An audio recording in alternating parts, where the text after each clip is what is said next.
You got dumped and you wisely went no contact with the ex who dumped you, but now you're sitting around on pins and needles wondering when or if this ruse is ever going to work, right? Well, first of all, it's not a ruse, and you should not be doing this for them. You should be doing this for the person in the mirror. You should be working on becoming the very best version of you that you can be. But having said that, I feel your pain. I've been there. I've been dumped. I know what it feels like, and I know you want no contact to help bring your ex back to you. And going no contact does indeed give you the best possible chance of that happening, and it does happen at least 55% of the time. So in this video, I'm going to share with you the 10 subtle signs that no contact is finally working on your ex and leading them back to you. So let's talk about it. Sign number 1, the digital observation pattern. Your ex is checking out your social media more often than they used to. Maybe they're liking and commenting on things. Maybe they're even looking at your Instagram or Facebook stories because you can see their name showing up on the list of people who have viewed those. But it's an even better sign if they're actually going back to older posts and liking or commenting on those, because that's not just showing up in their feed. They're actively on your profile and they're having to scroll down and find these things. And then it's also a really good sign if you notice them doing these things the moment you post something, because that tells you that they're really stalking your social media all the time and they know exactly when you've posted something.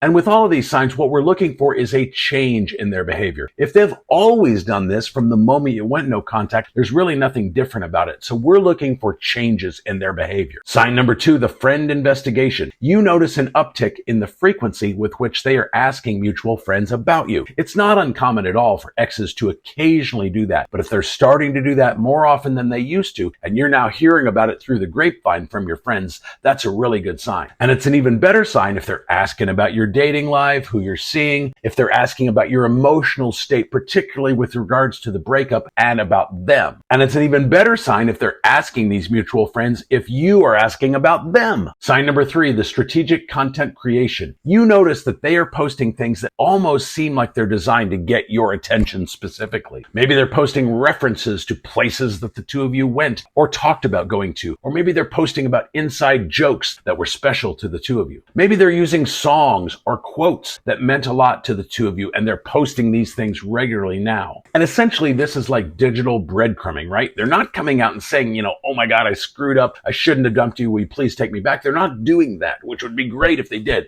but most people aren't going to do that. But if this is new behavior, and especially if you're seeing this in conjunction with some of these other signs, that's a really good sign that you staying in no contact is working. Sign number 4, the lifestyle adaptation. They're suddenly taking an interest in things that you used to be interested in, maybe hobbies, activities, sports, and these things didn't used to be of interest to them before. Maybe they're visiting places that the two of you talked about wanting to go to, or places that were special to the two of you. Maybe there were things that the two of you talked about them that they are now actively making changes on. These could be physical changes, they could be mental health changes, they could be habit. But the underlying message is that they are now more focused than they used to be on doing things that may have sabotaged the relationship on their end. Sign number 5, the physical proximity seeking. You notice that they're showing up more frequently at places where they knew it was likely you might be hanging out. Maybe they're adjusting their routines to increase the frequency of these run-ins. Maybe they're showing up at events that they knew it was likely you might be hanging out at. And if you still happen to be sharing location with each other on your phones, then they know exactly where you are, probably 24/7, and you'll notice an increase in the frequency where they're showing up accidentally at places where they know you're already hanging out. Sign number 6, emotional leakage.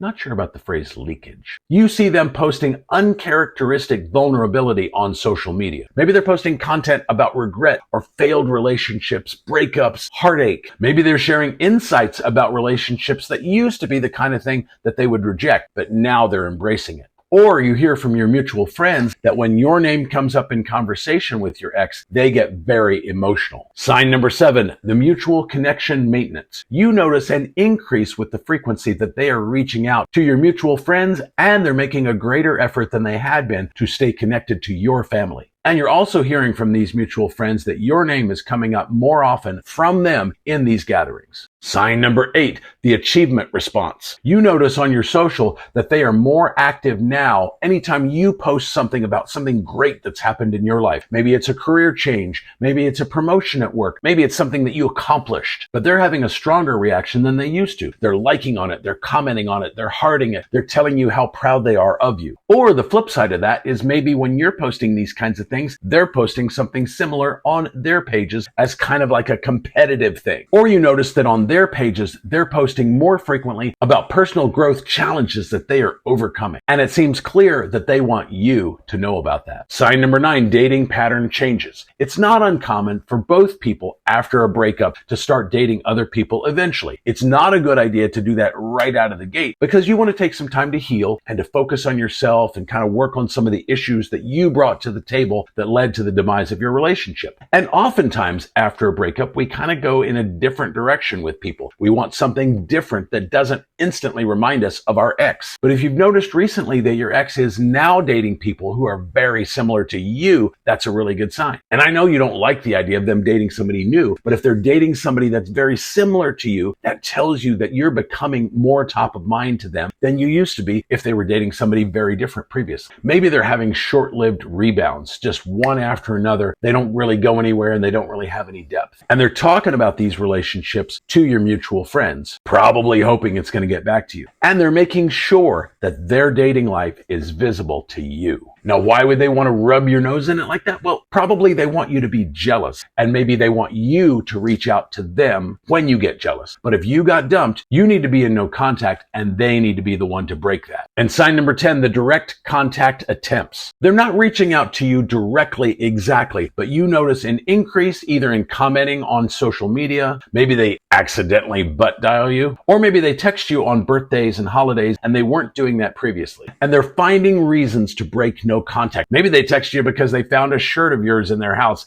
and now suddenly they feel compelled to get it back to you. And you're overall noticing an increase in this kind of like little spoon feeding communication. It is important, however, for you to remain vigilant in your no contact until they reach out to you directly and say, hey, can we get together? Once they've broken that ice and it's clear that they want to see you, make a date with them in the evening, ideally at your place, and then make it happen. Remember, I do offer one-on-one coaching. That can be in the form of a phone call, a Zoom session, or you can simply email me your problem and I'll record a custom video just like this one and get it back to you within a couple of weekdays. If you want more info on that, it's down in the description or on this card right up here. But let me know in the comments about what's going on with you and your ex, and I'll see you in the next video.